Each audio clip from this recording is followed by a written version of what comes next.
Introduction. What if the fiercest warriors on ancient battlefields were not men, but beasts?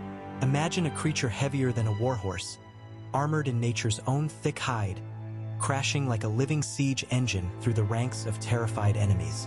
Now, picture a flock of watchful birds whose urgent cries shattered a silence meant to mask a city's doom. How could such wild, disparate creatures shape the fate of empires? Across vast continents and centuries, war rhinos thundered with brutal force from the jungles of South Asia, while sacred geese guarded the heart of Rome with their piercing honks. Neither merely animals, they were symbols of power, protection, and primal strategy. Their stories are whispers in the wind, forgotten by time but once vital to survival. This is a tale of how human hands and nature's wildest sons intertwined in the grim theater of war. How did these creatures become weapons, messengers, and myth? And what ancient wisdom hides behind the thunder and the honking, waiting to be heard again? The rise of war beasts, from cavalry to living weapons. Long before the roar of cannons, before the disciplined ranks of armored knights, the wild was a battlefield, and animals were not mere steeds, but weapons alive with deadly purpose. War elephants are famous, but lesser known are the armored rhinos, colossal titans of flesh and bone, who charged like storms through the dense forests and plains of ancient India and Southeast Asia. Their skins were armor, their horns, devastating battering rams. Texts from the Mauryan Empire tell of rhinos trained to trample enemy ranks, their very presence bending the tide of war. But these creatures were no obedient beasts.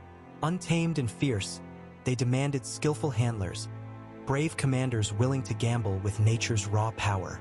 Half a world away, Rome looked not to size or strength, but to vigilance.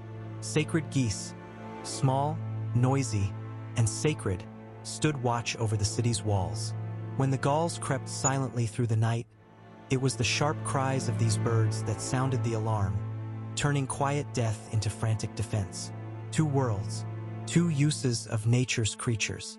One charges with raw force, the other guards with watchful eyes. How did these differences arise? What did they reveal about the hearts of empires?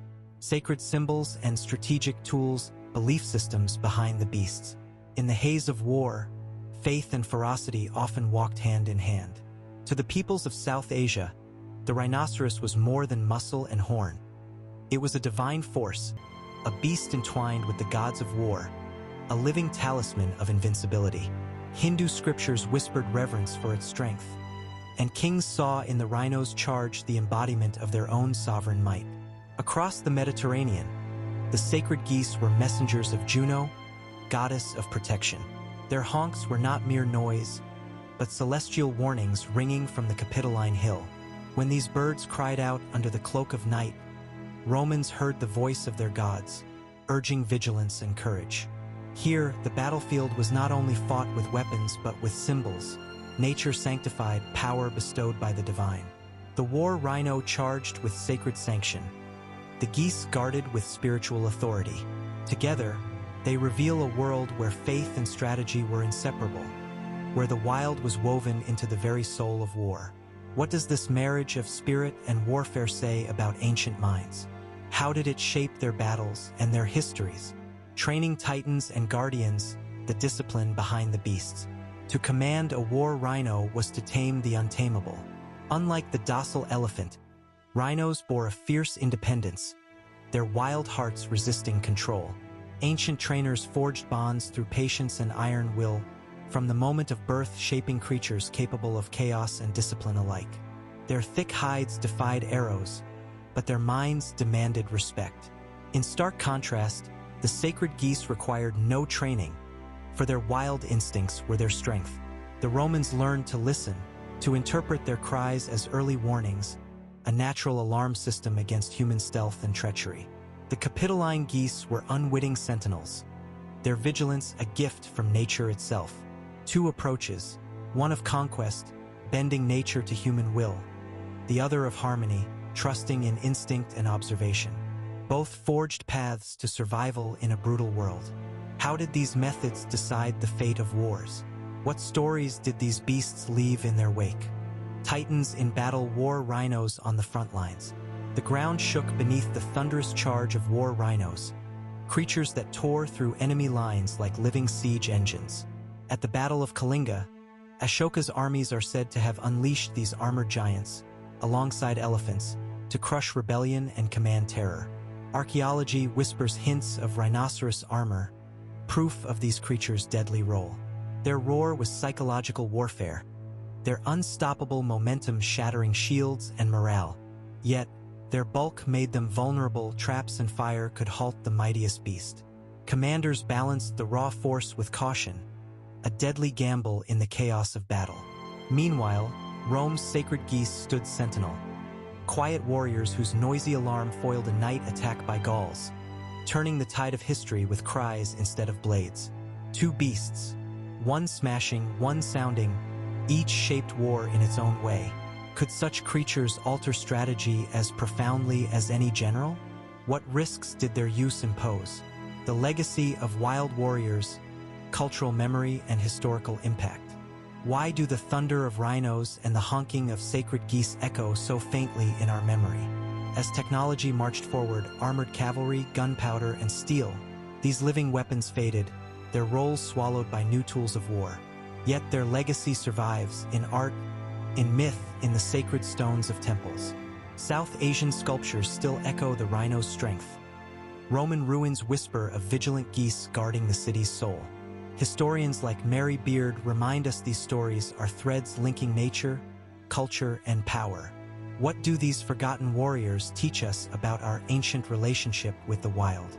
How do they reflect the fears and values of the civilizations that deployed them? Comparative insights, wild power versus sacred watchers. Here lies a striking contrast. The war rhino's raw, brute force versus the sacred geese's subtle, spiritual vigilance. One dominates the battlefield with sheer physical might, the other commands respect through watchfulness and warning. South Asia's rhinos shattered enemy lines. Rome's geese protected its heart. Together, they show us that war is fought not only with sword and spear but with symbol and sense. How might these lessons reshape our understanding of ancient warfare? Could blending strength and awareness illuminate new perspectives on strategy? Even today, forgotten beasts in a modern world, rediscovering the past. As we sift through the ruins of history, these forgotten warriors challenge us to rethink the role of animals in war, not as mere beasts of burden, but as partners in survival, symbols of power, and agents of fate. Might the geese's instinctual vigilance inspire modern surveillance? Could the rhino's fearless charge remind us of primal forces beneath our high-tech weapons? In remembering these creatures, we glimpse a world where human and animal destinies were entwined, a world where nature itself fought beside man, and war was a dance between wildness and will. Conclusion: the thunder of armored rhinos and the piercing honks of sacred geese are faint echoes from a time when the wild was a weapon and nature a soldier. Their forgotten stories beckon us to see war not as a solely human endeavor, but as a vast theater where beasts and men together shaped destiny. In their shadow, empires rose and fell, bound by strength, vigilance, and the ancient bond between man and beast. What other lost tales lie hidden, whispering through time, waiting for ears willing to listen?